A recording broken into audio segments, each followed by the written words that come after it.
Radio Vie Meilleure, RVM. Alors que la journée de Fatih débute, son premier réflexe au volant de sa voiture, allumer sa radio. Radio Vie Meilleure, en tant qu'adventiste, est une radio qui est normalement connue par tous les adventistes du 7e jour. Et donc, il y a une promotion qui se fait dans toutes les églises de cette radio pour la soutenir, l'écouter. Voilà, donc j'ai connu la radio comme ça. Écouter la radio n'est pas qu'un simple passe-temps. Pour Fatih, c'est une obligation. Fatih travaille depuis 20 ans au sein de cette radio associative. Ça m'apporte énormément puisque même en réécoutant une émission, on se rend compte qu'on apprend encore puisque on l'écoute en tant qu'auditeur. Donc là, on s'enrichit de ce qu'on fait, on s'enrichit de ce que font les autres. J'aime beaucoup échanger avec l'autre. J'aime beaucoup parler. En plus, j'ai l'impression d'avoir accompli une belle chose auprès d'un individu. Passer de l'écoute à l'animation et à la direction demande une transition fluide. Fatih jongle habilement entre ses rôles. Pour elle, la communication n'est pas qu'une affaire d'ondes, mais aussi de gestion et de leadership au sein de l'équipe. Et on se retrouve dans notre espace Info Pro avec nos invités, comme annoncé ce matin avec Pierre. Ça me fait vraiment plaisir de vous avoir avec moi. Chers amis, bonjour. Pour l'accompagner dans sa mission, Fatih est entouré de bénévoles comme Harry, animé par cette même passion de la parole. Le pasteur Charles Pradel, comment ça va? Parler, j'aime bien dire, c'est un art. Et ça permet vraiment de faire du bien. Avec la parole, on peut faire beaucoup de bien aux gens. On peut les relever. Parler, vraiment, pour moi, c'est un bonheur. Et parce que ça fait du bien. Absolument. Merci beaucoup. Merci à Pierre également, qui a la technique. J'ai eu du mal, au départ, à poser ma voix en tant qu'animatrice et ensuite en tant que directrice. C'est totalement différent. Quand on est animateur, on a une cible différente. Nous sommes dans vraiment une approche de proximité, une approche vraiment où on apporte des solutions, on est vraiment dans du service.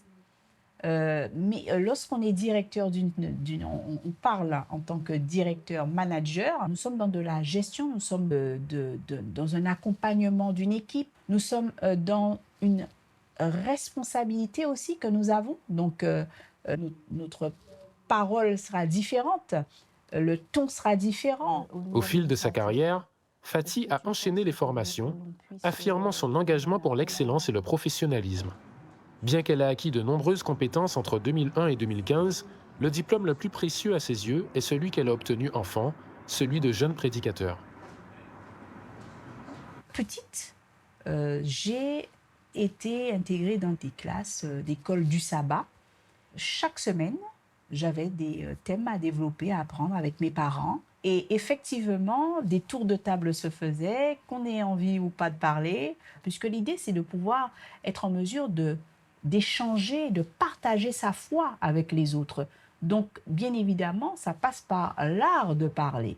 Et il y a des personnes qui payent très cher ce type de formation, savoir parler en public, etc. Alors que là, j'ai reçu cette formation gratuitement et de haute qualité. Comme chaque samedi, Fatih et sa famille se rendent au service de l'Église. Ici, la parole prend une dimension sacrée au cours de ces classes d'école du sabbat, devenant un moyen d'échange, d'apprentissage et de connexion. Gaël, le mari de Fatih, joue également un rôle crucial dans cette communauté en tant que moniteur, en animant une classe chaque samedi. Chacun dit ce qu'il a retenu, ce qui l'intéresse, ce qui l'a marqué dans la leçon. Donc je suis là pour donner la parole, animer et faire passer, donner à chacun la possibilité de s'exprimer. L'école du sabbat accompagne les membres dès leur plus jeune âge, offrant aux enfants un espace pour développer l'art de parler et renforcer leur foi, comme Claudiane, la fille de Fatih. Parfois on rigole bien sur un thème ou autre chose. Ce que j'apprends à l'école du sabbat m'aide beaucoup à l'école primaire. Ça m'aide à parler à mes professeurs, mais ça m'aide aussi à parler à mes camarades. Cette initiation trouve son apogée chaque dernier sabbat du trimestre, lorsque les enfants montrent l'exemple en prenant le devant de la scène, guidant le service à la place des adultes. Je suis aussi content car j'ai des choses importantes à partager avec vous. Les enfants sont ravis de pouvoir présenter à leurs parents, à leurs cousines, à l'église, ce qu'ils sont capables de faire et ça se passe toujours très très bien. Je ne vous cache pas que c'est beaucoup de stress et beaucoup de préparation, mais c'est quelque chose qui est excellent de manière à ce que les enfants soient capables de tenir un oratoire et de faire les choses convenablement.